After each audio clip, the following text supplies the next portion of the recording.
Welcome friends, आप सभी का स्वागत है मेरे इस यूट्यूब चैनल पर। मेरा नाम ओम शिव त्रिपाठी है। और कैसे हैं आप सब? आशा करता हूं आप सब अच्छे ही होंगे। हम लोग मैकेनिक्स के इम्पोर्टेंट टॉपिक्स पढ़ रहे थे। इस motion of in a 1D, मतलब motion in a 1 dimension, motion in a 2 dimension and motion in a 3 dimension अभी तक पढ़ चुके हैं। आप इसके पहले वाले वीडियो में ये सब देख सकते हैं। तो अब जो कॉन्सेप्ट आ रहे हैं वो सारे इंपॉर्टेंट्स हैं मैकेनिक्स के अंदर, जैसे कि force, Newton's laws of motion etcetera. ठीक है, तो आज का हमारा जो टॉपिक है वो है फोर्स, क्योंकि फोर्स ही हमें मैकेनिक्स में मैकेनिक्स ही नहीं, ज्यादातर चीजों में बताता है कि कोई भी चीज मोशन जो कर रही है वो क्यों कर रही है, वो फोर्स की वजह से करती है। ठीक है, फोर्स ही किसी चीज को मोशन में पुट करता है या फिर किसी चीज को मोशन से रेस्ट में लाता है। ठीक है, जो भी काम है वो फोर्स ही सबसे इंपॉर्टेंट है। और आप हर जगह मैकेनिक्स में, इलेक्ट्रोडायनेमिक्स में, मैग्नेटिज्म में, आप हर जगह इसे देखेंगे कि आपका फोर्स है। ऑसिलेशन एंड वेव, वहां पे भी फोर्स लगता है। ठीक है, चलिए, जब स्ट्रिंग टेंसलाइज्ड होती है वो बात की बात है। चलिए, तो हम लोग चालू करते हैं आज का टॉपिक, फोर्स। तो फोर्स होता क्या है, पहले तो यही बात कर लेते हैं। फोर्स किसी चीज को मोशन में लाने के लिए जो चीज इंपॉर्टेंट होती है, जो चीज जरूरी होती है, वो होती है फोर्स। आप किसी को, अगर इस मार्कर को मुझे मोशन में लाना है, ये रेस्ट में है, मोशन में मुझे लाना है। आप रेस्ट का मतलब जानते हैं, मेरे रिस्पेक्ट में। ठीक है, रेस्ट एंड मोशन किसी के ऑब्जर्वर के रिस्पेक्ट में होगा, तो वो किसके रिस्पेक्ट में है? मेरे रिस्पेक्ट में ये मार्कर रेस्ट में है। ठीक है, इसे मोशन में लाने के लिए मैं इसे पुश कर सकता हूं या पुल कर सकता हूं। ठीक है, दोनों कंडीशन में ये मोशन में आ जाएगा। तो फोर्स को इस तरीके से डिफाइन कर सकते हैं, या पुश या पुल की तरीके से। ठीक है, अगर सिंपल से आपसे पूछा जाए कि फोर्स क्या है, तो आप अगर एक वर्ड में कहना चाहे पुश या पुल फोर्स होता है। ठीक है, अब इसकी एग्जैक्ट डिफिनेशन के लिए लिख लेते हैं। चलिए, डिफिनेशन इसकी क्या होगी? The force is an external effect, cause भी कह सकते हैं, विच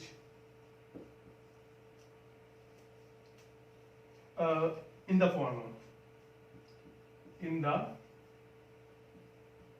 फॉर्म ऑफ पुश और पुल, पुश और पुल, which either changes or tends to change the state of rest or uniform motion along a straight line। आप इसके notes जरूर बनाते हुए चलेगा, काफी इंपॉर्टेंट चीज है नोट्स बनाना। ठीक है, क्योंकि एग्जाम टाइम में आपको नोट्स बुक का मटेरियल ज्यादा लगता है। ठीक है, काफी ज्यादा लिखा होता है, लेकिन नोट्स आप क्या कहते हैं, आप रिवीजन करने में आसानी रहती है, इसीलिए नोट्स बनाते हुए चलेगा। तो फोर्स क्या होता है कि एक्सटर्नल इफेक्ट होता है। देखिए, आप किस बॉडी का एक इंटरनल फोर्स इफेक्ट होता है, एक एक्सटर्नल इफेक्ट होता है। इंटरनल इफेक्ट क्या होते हैं? जब बॉडी के जो अंदर जब कोई इफेक्ट किया जाता है, काज की जाती है, आप कुछ करते हैं, तो वो इंटरनल कहलाती है। ठीक है, और बॉडी के बाहर जो करते हैं वो एक्सटर्नल होता है। ठीक है, तो जैसे कि आप कार में बैठे हैं, तो कार को आप अंदर से पुश करिए या पुल करिए तो कार आगे कोई और मूव नहीं करेगी, अगर वो रेस्ट में है। ठीक है, और आप उसे पुश करिए या पुल करिए तो वो आगे नहीं बढ़ेगी। लेकिन अगर आप कार से बाहर उतर के उसे पुश करेंगे, अब पुल करेंगे, ठीक है, तो वो कार आगे की ओर बढ़ेगी। ठीक है, या फिर मोशन में आएगी, वो रेस्ट से मोशन में आएगी। तो जब तक एक्सटर्नल इफेक्ट नहीं है, ठीक है, तब तक फोर्स जो है किसी भी ऑब्जेक्ट की स्टेट को चेंज नहीं करेगा। स्टेट का मतलब यहाँ पे क्या है? रेस्ट की स्टेट या फिर मोशन की स्टेट। ठीक है। तो क्या करता है फोर्स, जो एक्सटर्नल इफेक्ट होते हैं, जो भी आप एक्सटर्नल इफेक्ट लगाएंगे पुश या पुल के फॉर्म में, ठीक है, तो वो क्या करेंगे, या तो उसे चेंज करेंगे या फिर चेंज करने की कोशिश करेंगे, किससे, उसकी स्टेट ऑफ रेस्ट को, जैसे कि कार अगर रेस्ट में है आप पुश करेंगे एक्सटर्नली या पुल करेंगे तो वो उसे रेस्ट से मोशन में लाएंगे उस स्टेट को, या फिर मोशन से उसे रेस्ट में लाएंगे। अगर बाई चांस आपकी हैंड ब्रेक हट गई है और अब वो मूव करने लगती है तो आप क्या करते हैं, पुश करते हैं कार को, ठीक है, फ्रंट से। तो क्या होता है कि आप उसे पुश करते हैं, एक्सटर्नली पुश करते हैं, ठीक है, तो उसकी मोशन की स्टेट को रेस्ट में लाने के लिए भी आप क्या करते हैं, पुश करते हैं, ठीक है। और या फिर जो मोशन उसका स्ट्रेट लाइन में होता है, ठीक है, अगर फोर्स नहीं है तो उसका मोशन कैसा होगा, एक स्ट्रेट लाइन में, ठीक है, क्योंकि फोर्स ही क्या कहते हैं किसी भी ऑब्जेक्ट को मोशन में, जैसे कि आप इसे समझ सकते हैं मोशन में कैसे होगी, अर्थ पे नहीं स्पेस में चलते हैं, ठीक है, स्पेस में आपने मूवीज में देखा होगा कि क्या कहते हैं किसी भी ऑब्जेक्ट को अगर आप पुश कर दें, ठीक है, तो वो चल एक स्पीड जो भी उसके मिल जाएगी उसी स्पीड से वो यूनिफॉर्म मोशन में आगे की ओर बढ़ती रहेगी, और कहाँ, एक स्ट्रेट लाइन में चलती रहेगी, ठीक है, कहां तक, इंफिनिटी तक, जब तक उसके ऊपर दूसरा फोर्स अप्लाई नहीं होता है तब तक वो चलती रहेगी, ठीक है। आपने मूवीज में देखा होगा कि एस्ट्रोनॉट जो होते हैं अगर स्पेस स्टेशन से बाय चांस एक्सीडेंटली बाहर निकल जाते हैं, ठीक है, तो वो एक मोशन में वेलोसिटी से चलते रह जाते हैं, ठीक है, वो यूनिफॉर्म वेलोसिटी होती है, यूनिफॉर्म मोशन होता है, एक स्ट्रेट लाइन में वो चलते चले जाते हैं, ठीक है, जब तक उनके ऊपर दूसरा फोर्स नहीं लगते हैं, ठीक। तो ये बात हो गई आपकी, क्या कहते हैं, एक स्ट्रेट लाइन का, वो स्ट्रेट लाइन ही मोशन होगा हमेशा। अगर फोर्स अप्लाई नहीं हो रहा है तो आपका मोशन कैसा होगा, एक स्ट्रेट लाइन का होगा। अब आप पूछेंगे कि अगर किसी बॉल को मैं रोल करूं, ठीक है, ग्राउंड पे, तो आप थोड़ी देर बाद जाके वो रुक जाती है, वो यूनिफॉर्म मोशन में क्यों नहीं है, ठीक है, आपका ये क्वेश्चन हो सकता है। तो इसका आंसर जो है वो है फ्रिक्शन। फ्रिक्शन जो होता है दो सरफेस के कांटेक्ट के बीच में लगता है, आगे जो क्लासिफिकेशन है फोर्सेस का उसमें बात करेंगे कि जब दो सरफेसेस के कांटेक्ट के बीच लगता है, इसीलिए वह जो होती है बॉल जो होती है वो रुक जाती है, ठीक है। स्पेस में ऐसा नहीं होता है क्योंकि वहां पे किसी चीज का कांटेक्ट नहीं होता, इसीलिए वो चलती चली जाती है, ठीक है। तो क्लासिफिकेशन की बात कर लेते हैं कि फोर्सेस को किन कैटेगरीज में डिवाइड किया गया है। 2 कैटेगरीज में इसे डिवाइड किया गया है। क्लासिफिकेशन फोर्सेस का कितनी कैटेगरी में किया गया है, 2 कैटेगरीज में। पहला कौन सा है, कॉन्टैक्ट फोर्स, और दूसरा कौन सा होता है, non contact force.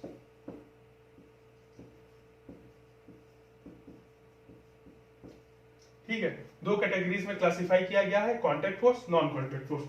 Contact force क्या होते हैं, चलिए इसकी डिफिनेशन लिख लेते हैं। The force comes into play when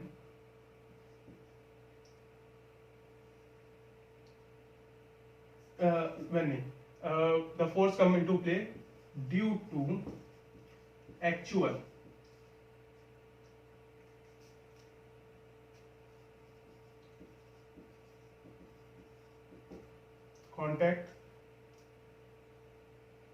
actual contact between को मैंने शॉर्ट में लिखा है BW डैश, ठीक है, ये शॉर्ट फॉर्म में बिटवीन लिखा है, बिटवीन द बॉडीज, ठीक है। मतलब क्या हुआ कि कॉन्टैक्ट फोर्स कौन से होते हैं, जब दो बॉडीज एक्चुअल में कॉन्टैक्ट हो रही हैं, लग नहीं रहा है, एक्चुअल में जब वो कॉन्टैक्ट में होती है तब जो फोर्स अप्लाई होते हैं उन्हें कहते हैं कॉन्टैक्ट फोर्सेस, ठीक है। एग्जाम्पल कौन कौन से हैं आपके, एग्जाम्पल है फ्रिक्शन, दूसरा कोई आप एग्जाम्पल कमेंट्स में दे सकते हैं, ठीक है, नॉर्मल फोर्स,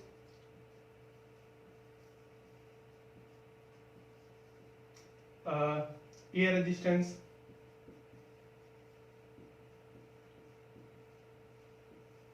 ठीक है, और टेंशन इन अ स्ट्रिंग, ठीक है, टेंशन इन अ स्ट्रिंग। पहले तो जब टेंशन इन अ स्ट्रिंग की बात कर लेते हैं, एक आप स्ट्रिंग ले लीजिए, ठीक है, उसे जब आप क्या कहते हैं पुल करेंगे दोनों साइडों से, तो आप देखिएगा टेंशनाइज्ड हो जाती है, ठीक है, खिंची हुई हो जाती है। तो जो क्या कहते हैं उसके जो स्ट्रिंग में जो टेंशन होता है, यही टेंशनाइज जो इफेक्ट दिखाई देता है, यही क्या कहलाता है टेंशन, ठीक है, यही होता है टेंशन इन अ स्ट्रिंग, ठीक है। एयर रेजिस्टेंस वैसे आपको पता नहीं चलेगा, लेकिन आप जब किसी आप के पास अगर कोई रफ पेपर हो, उसे जब क्या कहते हैं नीचे आप इसे छोड़ दीजिए, थोड़ी सी हाइट पे लाके उसे ड्रॉप कर दीजिए, ठीक है, और एक क्या कहते हैं पेन को उसी हाइट पे लाके दोनों को एक साथ ड्रॉप करिए।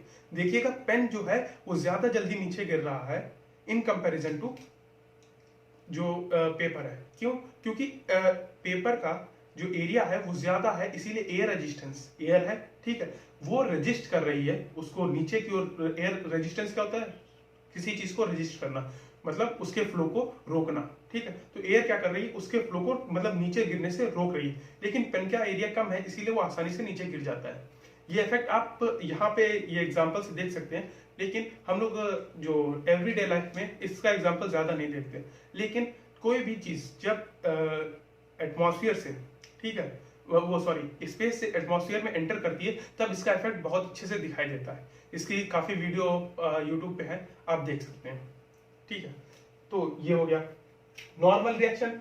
नॉर्मल रिएक्शन क्या होता है? जब कोई ऑब्जेक्ट किसी मान लीजिए किसी टेबल पर रखी थी, ठीक है, तो ग्रेविटी उसको नीचे की ओर खींचेगी, एफ जी मान लेते हैं। तो एक जो टेबल है उसके ऊपर भी ऑब्जेक्ट जो है टेबल पे फोर्स लगाएगी, क्योंकि ग्रेविटी उसको क्या कहते हैं नीचे की ओर खींच रही है, ठीक है। तो टेबल भी एक अप फोर्स लगाएगी, अपवर्ड फोर्स लगाएगी, ठीक है। तो ये जो होता है उसे नॉर्मल रिएक्शन कहते हैं, ठीक है। एन से या आर से दोनों से रिप्रेजेंट किया जाता है, ठीक है। इसकी बात हम लोग ग्रेविटी वाले चैप्टर में अच्छे से करेंगे। और ये जो फोर्स है, क्योंकि क्यों टेबल लगा रही है, ये न्यूटन के थर्ड लॉ की वजह से होता है, उसकी बात भी आगे करेंगे। चलिए, जो नॉर्मल रिएक्शन होता है क्या ये बता देता हूं। चलिए अब बात कर लेते हैं नॉन कॉन्टैक्ट फोर्स की।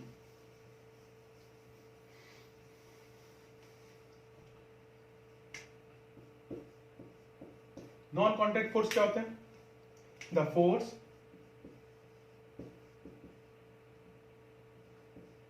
forces which comes into play without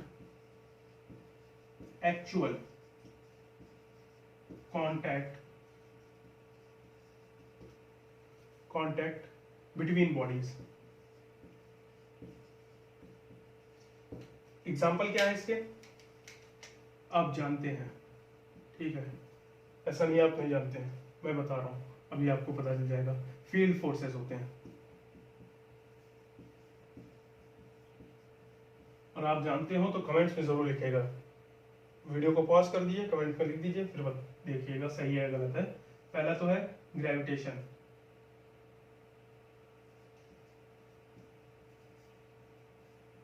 gravitational, और दूसरा और कौन से होते हैं? इलेक्ट्रिक और मैग्नेटिक, ठीक है।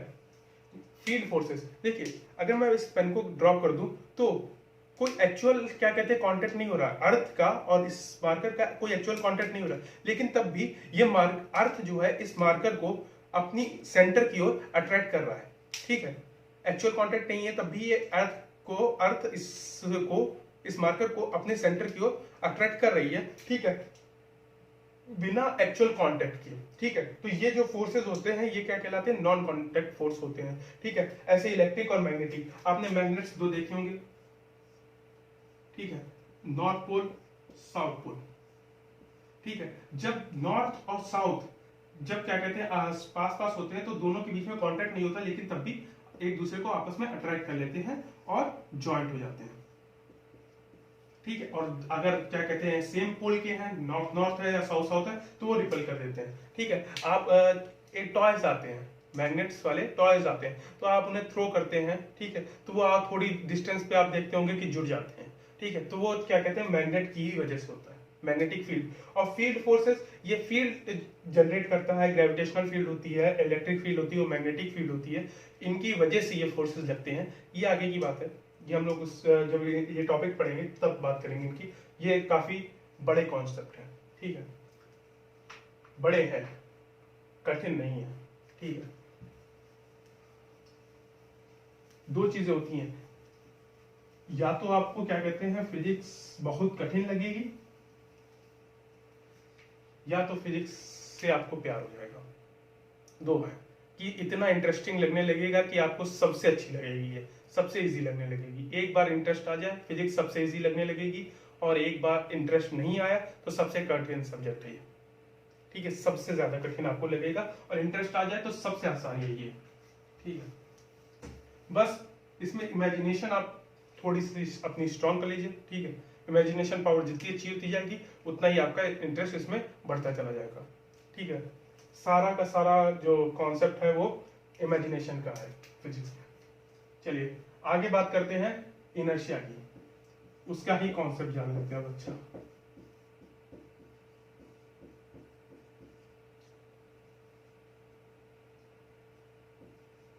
ठीक है, inertia, concept of inertia. Inertia को जानने से पहले हमारे पास कुछ क्वेश्चन आते हैं। अभी हम लोगों ने फोर्सेस पढ़ा कि पुश और पुल की वजह से ही कोई चीज रेस्ट में होती है या फिर मोशन में होती है।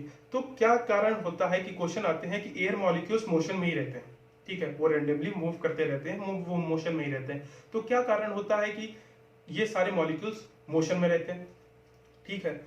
और दूसरा कि किसी ऑब्जेक्ट को हमें डिफरेंट वेलोसिटी से मूव करना है तो हमें डिफरेंट फोर्सेस चाहिए होते हैं, ठीक है। डिफरेंट वेलोसिटी से मूव करना है तो हमें डिफरेंट फोर्सेस चाहिए होते हैं। मतलब अगर मुझे इस मार्कर को स्मॉल वेलोसिटी से मूव करना है तो हल्का सा पुश देने पड़ेंगे, स्मॉल अमाउंट ऑफ पुश देना पड़ेगा, ठीक है। और हमें इसे लार्ज वेलोसिटी से पुश करना है, मतलब मोशन में लाना है, वेलोसिटी देनी है, तो हमें इसे ह्यूज अमाउंट ऑफ फोर्स देना पड़ेगा, ठीक है। तो क्या कारण होता है कि हमें डिफरेंट वेलोसिटीज के लिए डिफरेंट फोर्सेस चाहिए होते हैं, ठीक है। और जो तीसरा है कि हमें क्या कहते हैं किसी भी चीज को रेस्ट से मोशन में लाने के लिए फोर्स की जरूरत पड़ती है, या फिर मोशन से रेस्ट में लाने के लिए भी फोर्स की जरूरत पड़ती है। जैसे कि आपने क्रिकेट खेला होगा, ठीक है, अब तो सब लोग क्रिकेट खेलते हैं, गर्ल्स भी पार्टिसिपेट करती है क्रिकेट में, काफी अच्छी बात है ये, और करना भी चाहिए, ठीक है। लेकिन ये हमारा टॉपिक नहीं है, टॉपिक है फोर्स, ठीक है।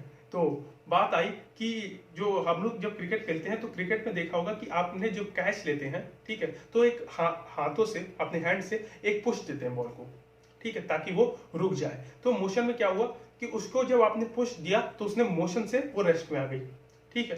तो मोशन से रेस्ट में लाने के लिए भी पुश क्या कहते हैं फोर्स अप्लाई करना पड़ता है, रेस्ट से मोशन में लाने के लिए भी फोर्स अप्लाई करना पड़ता है, ठीक है। हम लोगों ने जान तो लिया कि फोर्स अप्लाई करना पड़ता है, लेकिन क्यों करना पड़ता है, क्वेश्चन है कि क्यों करना पड़ता है। और तीसरा आता है कि हमें किसी भी डायरेक्शन को, मोशन जिस एक स्ट्रेट लाइन में है, ये तो बात हो गई कि मोशन अगर फोर्स नहीं है तो मोशन जो होगा वो एक स्ट्रेट लाइन में होगा, ठीक।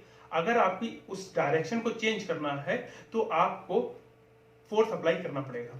इसका एग्जांपल मैं देता हूं, आप लोगों ने क्रिकेट का ही एग्जांपल देता हूं कि हमारे कैप्टन महेंद्र सिंह धोनी, आप सब भी जानते होंगे, जब आपने उनकी जब विकेट थ्रो करते हैं, ठीक है, तो आप स्टंपिंग जब करते हैं तो क्या करते हैं, अगर बॉल आ रही है तो अपने हाथों से पुश देते हैं। अगर वो स्टंप, मान लीजिए बॉल इस डायरेक्शन में आ रही थी और स्टंप इस डायरेक्शन में था, ठीक है, तो क्या करते हैं अपने हाथों से पुश देते हैं, ठीक है, पुश देते हैं ताकि जो बॉल है वो उस डायरेक्शन में चली जाए। बॉल इस साइड से आ रही थी मान लीजिए, ठीक है, और स्टंप इस साइड था, ठीक, तो वो हाथों से अपने पुश देते हैं ताकि बॉल की डायरेक्शन चेंज हो जाए। तो डायरेक्शन को चेंज करने के लिए भी हमें क्या करना पड़ा, फोर्स अप्लाई करना पड़ा, ठीक है। तो ऐसा क्यों होता है, तो जो इन सारे क्वेश्चंस का जो आंसर है वो है इनर्शिया। इनर्शिया एक ऐसी स्टेट होती है जिसकी वजह से ये सारे हमें फोर्स अप्लाई करना पड़ता है किसी भी ऑब्जेक्ट में। तो इनर्शिया होता क्या है, ये एक बॉडी की प्रॉपर्टी है, ठीक है, जिसे बॉडी किस अडॉप्ट नहीं करता है, इन एडॉप्टेबल प्रॉपर्टी होती है, ठीक है, एडॉप्ट नहीं करता, ये पहले से ही मौजूद होती है हर एक बॉडी में। तो होता क्या है कि ये जब तक किसको वो ऑब्जेक्ट अपनी स्टेट ऑफ रेस्ट या स्टेट ऑफ मोशन में रहना चाहेगा जब तक उसके ऊपर एक एक्सटर्नल फोर्स अप्लाई ना किया जाए। इनर्शिया क्या है, ये एक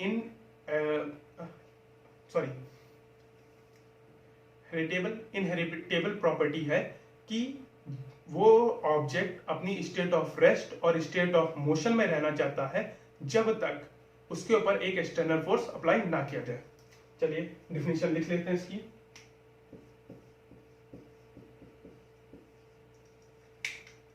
डिफिनेशन को भी मैं शॉर्ट में लिखता हूँ ये, ठीक है, आप कंफ्यूज मत होइएगा।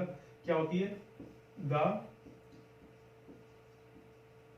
Inherent property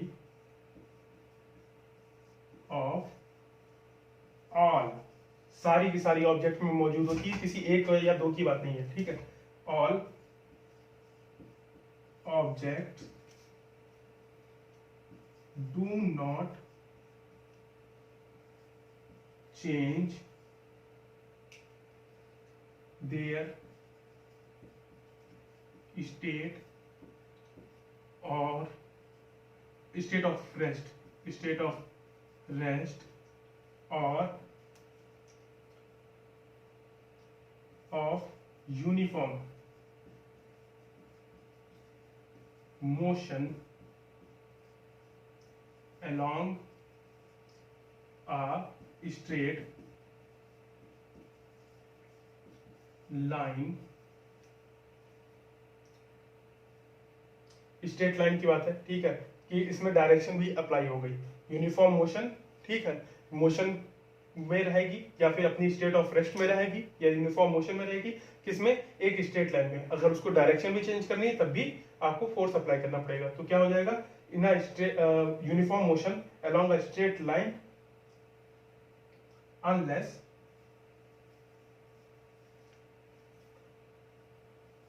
acted by an external force is called inertia, ठीक है। एक्सटर्नल फोर्स को मैं अंडरलाइन कर देता हूं। स्ट्रेट लाइन, यूनिफॉर्म मोशन और स्टेट ऑफ रेस्ट, ठीक है, कि वो अपनी सारी की सारी ऑब्जेक्ट्स में ये प्रॉपर्टी होती है कि वो अपनी स्टेट ऑफ रेस्ट में या स्टेट ऑफ मोशन में रहना चाहेगी, ठीक है, और वो भी एक स्ट्रेट लाइन में। अपनी डायरेक्शन को भी वो चेंज नहीं करेगी जब तक उसके ऊपर एक्सटर्नल फोर्स अप्लाई नहीं हो रहा है। अगर कोई भी ऑब्जेक्ट अपनी स्टेट को चेंज कर रहा है, रेस्ट की हो या मोशन की हो, या फिर डायरेक्शन भी चेंज कर रहा है, ठीक है, तो आप जान जाइएगा कि उसके ऊपर कोई फोर्स अप्लाई हो रहा है, ठीक है। ये हो गया हमारा इनर्शिया। तो इनर्शिया हम लोग दो तरीके के हम लोग पढ़ते हैं या जानते हैं, इनर्शिया ऑफ रेस्ट या inertia of motion. Inertia of rest,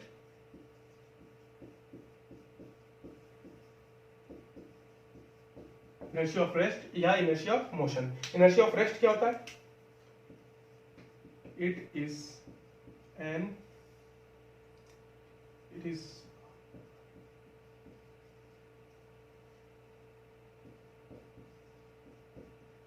inability of a body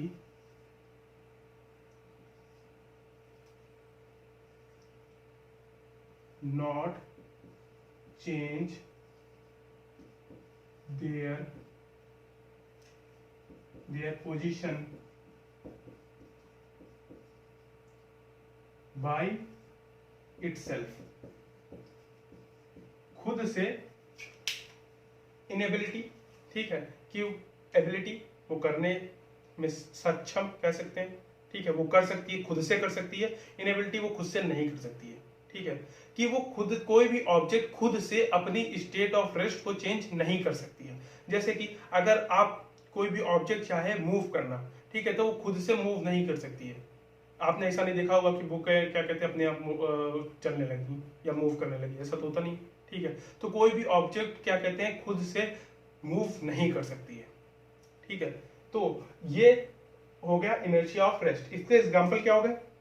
जब भी आप कार या बस में होते हैं, ठीक है, और अचानक से वो स्टार्ट होके एक्सीलरेट होके आगे बढ़ने लगती है, तो आपकी बॉडी क्या होती है? रेस्ट में होती है, ठीक है, और बस क्या होती है? आगे की ओर मूव करने लगती है, ठीक है। तो होता क्या है कि आपकी बॉडी रेस्ट में ही रहना चाहती है, ठीक है, तो इसीलिए वो पीछे की ओर जाती है। रेस्ट में रहने के लिए उसे पीछे जाना पड़ेगा और बस आगे की ओर जा रही है। बस मान लीजिए आप थे, ये बस थी, ठीक है, तो आप रेस्ट में रहना चाहते थे, बस आगे क्यों जा रही है, ठीक है। तो आपकी बॉडी क्या करेगी, पीछे क्यों रहनी चाहिए, उसी पोजीशन पे रहना चाहिए, ठीक है। तो उसी पोजीशन में रहने के लिए आपके ऊपर एक पीछे की ओर फोर्स लगता है, ठीक है। जो फोर्स होता है वही होता है इनर्शिया की वजह से। जो आप ये जो फिनोमिना आप ऑब्जर्व करते हैं या महसूस करते हैं, तो ये किसकी वजह से होता है, इनर्शिया की वजह से, ठीक है।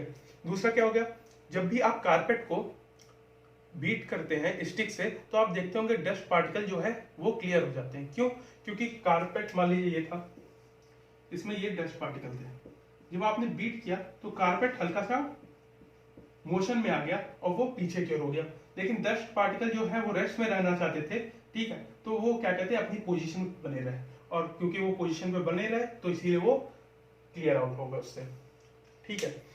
इसके एग्जांपल और क्या हो सकते हैं, जब भी क्या कहते हैं, आपने एथलीट को देखा होगा, एक लॉन्ग जंप का जब भी एथलीट होता है तो लॉन्ग जंप से पहले वो एक रन अप लेता है, काफी लंबा छोटा सा रन अप लेता है, ताकि होता क्या है कि जब वो रन अप लेता है तो उसकी बॉडी मोशन में आ जाती है, और वो जब जंप करता है तो वो उस जो जंप में उसका मोशन जो होता है वो काउंट हो जाता है, उसने अपना मोशन में आया और यहाँ पे जंप किया, तो जब जंप किया तो आपकी उसकी क्या कहते हैं, उसके पास क्योंकि वर्टिकल हॉरिजॉन्टल वेलोसिटी होती है, तो उससे वो ज्यादा डिस्टेंस कवर कर लेता है, ठीक है। आप क्या कहते हैं, पैराबोला जो है इससे पहले वाला वीडियो, उसमें देख सकते हैं कि ऐसा क्यों होता है, कि हॉरिजॉन्टल वेलोसिटी और वर्टिकल वेलोसिटी में क्या रिलेशन होता है, ठीक है। जंप जब हम लोग करते हैं तो वर्टिकल वेलोसिटी होती है, ठीक है, उसमें हॉरिजॉन्टल वेलोसिटी नहीं होती। लेकिन जब हम लोग क्या कहते हैं रन अप लेके जंप करते हैं तो उसमें हॉरिजॉन्टल वेलोसिटी भी होती है, जिससे हम लोग डिस्टेंस कवर करते हैं। ऐसे आप जंप करिए अपनी पोजीशन पे, जहां पे है स्टैंड कर रहे हैं, आप जंप करिए तो आप अपनी ही पोजीशन पे बने रहेंगे, ठीक है। आप आगे की ओर बहुत ज्यादा नहीं मूव कर पाएंगे, ठीक है। लेकिन लॉन्ग जंप में क्या होता है, आपको ज्यादा डिस्टेंस कवर करनी पड़ती है। वो क्यों, कैसे होता है, जब आप एक रन अप लेते हैं, ठीक है। तो ये हो गया। अब क्या आ गया, inertia of motion.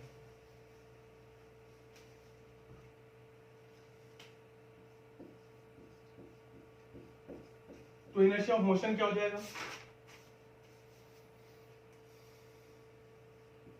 It is in ability of body not change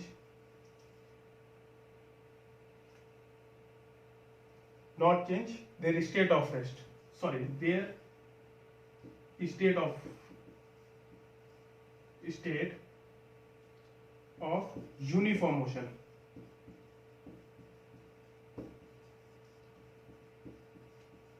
by itself।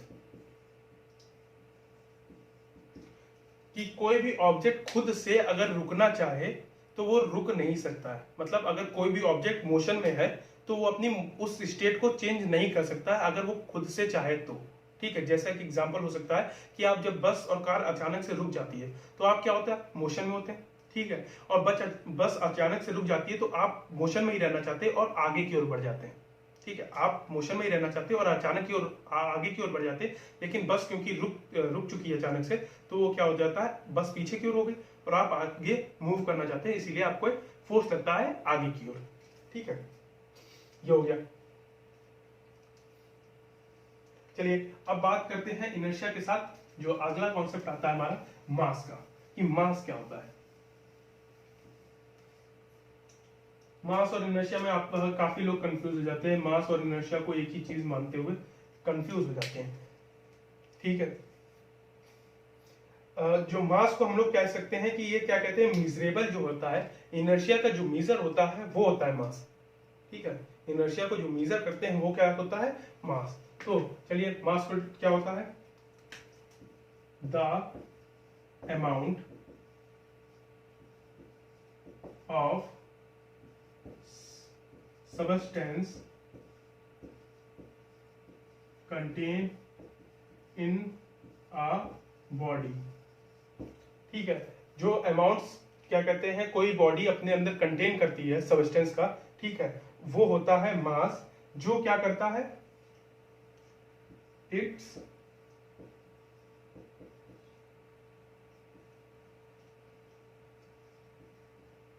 Distance और it's response against the force. ठीक है, तो मतलब क्या हुआ कि जैसे एग्जांपल लेते हैं, कोई एक स्टोन लीजिए लाइट वेट का और एक हैवी वेट का। लाइट वेट को स्टोन में आपको मोशन में लाने के लिए थोड़ा सा फोर्स अप्लाई करना पड़ेगा, लेकिन हैवी वेट को स्टोन के मोशन में लाने के लिए आपको huge amount of force apply करना पड़ेगा। ठीक है, तो क्या हुआ कि अमाउंट ऑफ सब्सटेंस जितना बॉडी में कंटेन रहता है, ठीक है, और जो कि फोर्स अप्लाई करने पे जो जैसा रिस्पॉन्ड करता है, ठीक है, अगर मास कम है तो उसके लिए फोर्स भी कम चाहिए होगा, वो भी रिस्पॉन्ड जो फोर्स की ओर रेजिस्ट जो है वो कम करेगा, फोर्स को रेजिस्ट कम करेगा। ह्यूज अमाउंट ऑफ फोर्स मतलब ह्यूज अमाउंट ऑफ मास है, हैवी मास है ऑब्जेक्ट का, तो ठीक है, तो वो रेजिस्ट ज्यादा करेगा, उसका रेजिस्टेंस पावर ज्यादा होगी, तो फोर्स भी ज्यादा अप्लाई करना पड़ेगा। ठीक है, ये हो गई। इसकी प्रॉपर्टीज होती हैं, कुछ प्रॉपर्टीज साइड में लिख लेते हैं हम लोग। प्रॉपर्टीज होती हैं कुछ, क्या क्या है? पहले तो ये स्केलर क्वांटिटी है,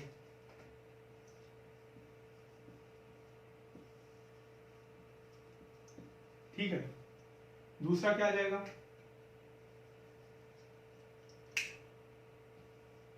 इट इज इनहेरिटेंट प्रॉपर्टी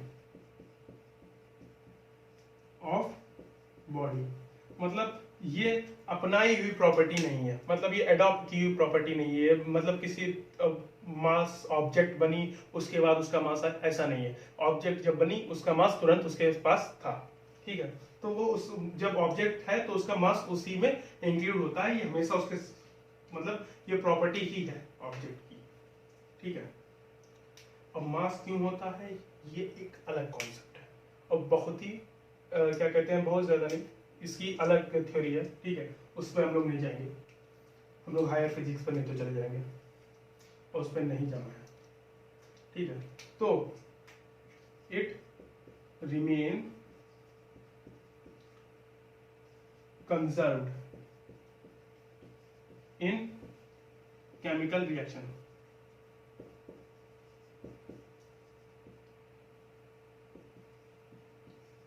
आप जब केमिस्ट्री पढ़ेंगे तब देखेंगे कि जब दो एलिमेंट या कंपाउंड आपस में रिएक्ट करते हैं और जो प्रोडक्ट बनता है, ठीक है, जो प्रोडक्ट बनता है, प्रोडक्ट फॉर्म होता है, तो आपका जो इनिशियल मास था, ठीक है, मान लीजिए 5 ग्राम आपने एक कंपाउंड ए लिया था, कंपाउंड बी आपने बी 5 ग्राम लिया था, तो जो प्रोडक्ट बनेगा वो 10 ग्राम्स का बनेगा, कि मतलब कंजर्व रहेगा रिएक्शन से पहले और रिएक्शन के बाद दोनों साइड कंजर्व रहेगा, दोनों साइड इक्वल रहेगा, मास डिस्ट्रॉय नहीं होगा और ना ही मास क्रिएट होगा, सिर्फ और सिर्फ क्या कहते हैं मास एनर्जी में कन्वर्ट होता है, E=mc²। आपने फेमस इक्वेशन देखी होगी आइंस्टीन की, मोस्ट फेमस इक्वेशन है वर्ल्ड की, और फिजिक्स की सबसे फेमस इक्वेशन है E=mc², कि मास जो है एनर्जी में कन्वर्ट हो सकता है और एनर्जी मास में कन्वर्ट हो सकती है, लेकिन इसकी बात हम लोग यहाँ पे नहीं कर रहे हैं इस समय, ठीक है।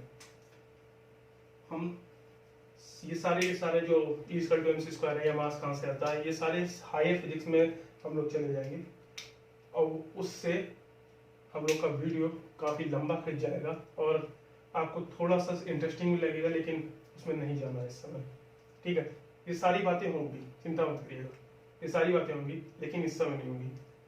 इस समय जो बेसिक कॉन्सेप्ट है पहले वो समझ लेते हैं, उसके बाद बात करेंगे उस पर, ठीक है। और ये इंडिपेंडेंट होता है, इंडिपेंडेंट होता है टेम्परेचर के, बॉडी के टेम्परेचर के और स्टेट के। स्टेट मतलब स्टेट ऑफ रेस्ट और मोशन नहीं, स्टेट जो है उस क्या कहते हैं जो मैटर की स्टेट है उनकी बात कर रहे हैं। कितने तरीके की मैटर की स्टेट होती हैं आप कमेंट्स में लिखिएगा, वीडियो पॉज करके मैं बताता हूँ। 4 होती हैं, ठीक है। सॉलिड, लिक्विड, गैस आपने 3 पढ़ रखी हैं। चौथी जो है प्लाज्मा, ठीक है, ये 4th स्टेट ऑफ मैटर होती है, ठीक। तो स्टेट वहां यहाँ पे जो स्टेट है वो मैटर की स्टेट है, लिख देते हैं। मैटर की स्टेट की बात कर रहे हैं यहाँ पे, ठीक है, रेस्ट ऑफ मोशन की स्टेट की बात नहीं कर रहे हैं यहाँ पे, ठीक। और जो आखिरी जो हमारा एक प्रॉपर्टी आती है, इसे मैं सबसे इंपॉर्टेंट मानता हूं मेरे लिए है, ठीक है, जो है इंडिपेंडेंट ऑफ वेलोसिटी। वेलोसिटी पे डिपेंड नहीं करता है मास। किस केस में? क्लासिकल में।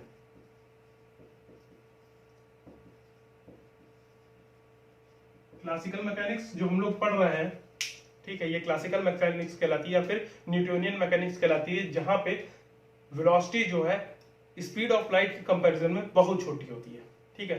स्पीड ऑफ लाइट कितनी होती है? 3,0,0,0,0,0,0 मीटर पर सेकेंड, ठीक है। 3 × 10⁸ मीटर पर सेकेंड स्पीड ऑफ लाइट, ठीक। तो इसके कंपैरिजन में यहाँ पे वेलोसिटीज बहुत छोटी होती है, 10 मीटर पर सेकेंड, 20 मीटर पर सेकेंड, इसके कंपैरिजन में बहुत छोटी है, ठीक है। लेकिन जब आपकी वेलोसिटी स्पीड ऑफ लाइट के कंपैरिजन में छोटी नहीं रह जाती, जैसे कि 10⁸ मीटर पर सेकेंड या फिर 2 × 10⁸ मीटर पर सेकेंड, तब वेलोसिटी जो है स्पीड ऑफ लाइट के कंपैरिजन में छोटी नहीं रह जाती है, और वहां पे क्लासिकल मैकेनिक्स या न्यूटोनियन मैकेनिक्स आपकी किस में कन्वर्ट हो जाती है? रिलेटिव मैकेनिक्स में। उसे रिलेटिविटी कहते हैं, ठीक है। वहां पे आपका जो मास होता है वो चेंज होने लगता है वेलोसिटी के साथ। किस तरीके से? उसका फॉर्मूला होता है m = m0/√1 - v²/c²। यहाँ पे v जो है वेलोसिटी है, c स्पीड ऑफ लाइट है, और जो m0 है वो रेस्ट मास है, मतलब जब ऑब्जेक्ट रुका हुआ था उस टाइम उसका मास कितना था, वो ये है। तो जैसे जैसे उसकी स्पीड बढ़ती जाती है उसका मास इंक्रीज होता चला जाता है। स्पीड इंक्रीज हो रही है, उसका मास भी इंक्रीज हो रहा है, और जैसे ही स्पीड जो है लाइट के कंपैरिजन में क्या कहते हैं, लाइट के वेलोसिटी लाइट की स्पीड के पास पहुंच जाती है, तो इसका मास भी काफी ज्यादा जल्दी इंक्रीज करने लगता है, ठीक है। तो इसका मास जब हम लोग v = c रख देते हैं, किसी भी ऑब्जेक्ट की वेलोसिटी अगर लाइट की स्पीड से चलने लगे तो जो मास आ जाता है वो आपका इन्फिनिटी हो जाता है, ठीक है। ये रिलेटिविटी की बात है, ठीक है। ये हम लोग concept special theory of relativity Einstein ने 1905 में दी थी, उसमें ये बात कही गई थी, ठीक है। उसमें रिलेटिविटी की बात की गई थी। तो ये हम लोग यहाँ पे वो बात नहीं कर रहे हैं, लेकिन हाँ हम लोग जब ये हम लोग बेसिक पढ़ चुके होंगे तब हम लोग इन सारे कॉन्सेप्ट की बात जरूर करेंगे और अच्छे से डिटेल में समझेंगे कि ये सारी चीजें क्या होती हैं, ठीक है। चलिए, अब जो आता है हमारा आज का लास्ट टॉपिक इस वीडियो का, वो है लीनियर मोमेंटम। लीनियर मोमेंटम से पहले स्पीड ऑफ लाइट अगर आपका जो अप्रोक्सीमेटली लिखी जाती है वो 3 × 10⁸ मीटर पर सेकेंड या 3 लाख किलोमीटर पर सेकेंड लिख सकते हैं, ठीक है। 3 × 10⁵ किलोमीटर पर सेकेंड, ये अप्रोक्सीमेटली है। अगर आप एग्जैक्ट जानना चाहते हैं तो वैल्यू होती है 299,792,458 मीटर पर सेकेंड। ये स्पीड ऑफ लाइट की एग्जैक्ट वैल्यू है, ठीक है। ये अप्रोक्सीमेट है, देखिए इसे 2.999792,458 लिख सकते हैं, तो अप्रोक्सीमेटली ये 3 के बराबर हो जाता है। 299 3 के बराबर हो जाता है और 8 जीरोस हैं तो 8 आ जाता है, ठीक है। अप्रोक्सीमेटली वो लिख दिया जाता है। चलिए बात कर लेते हैं लीनियर मोमेंटम, ठीक है। लीनियर मोमेंटम मतलब जब जो मोमेंटम हम लोग जब स्ट्रेट लाइन, ठीक है, ट्रांसलेटरी मोशन करते हैं, मतलब जब किसी एक्सिस में मूव करते हैं सर्कुलर ना होके स्ट्रेट लाइन मोशन जब होता है तो उसमें लीनियर मोमेंटम यूज करते हैं, और जब हम लोग रोटेशनल या सर्कुलर मोशन की बात करते हैं तो वहां पे एंगुलर मोमेंटम यूज करते हैं, ठीक है। तो लीनियर मोमेंटम को हम लोग सिंपल मोमेंटम भी कहते हैं, ठीक है। उसमें आप कंफ्यूज मत होइएगा कि लीनियर मोमेंटम और मोमेंटम क्या है, दोनों एक ही चीज है।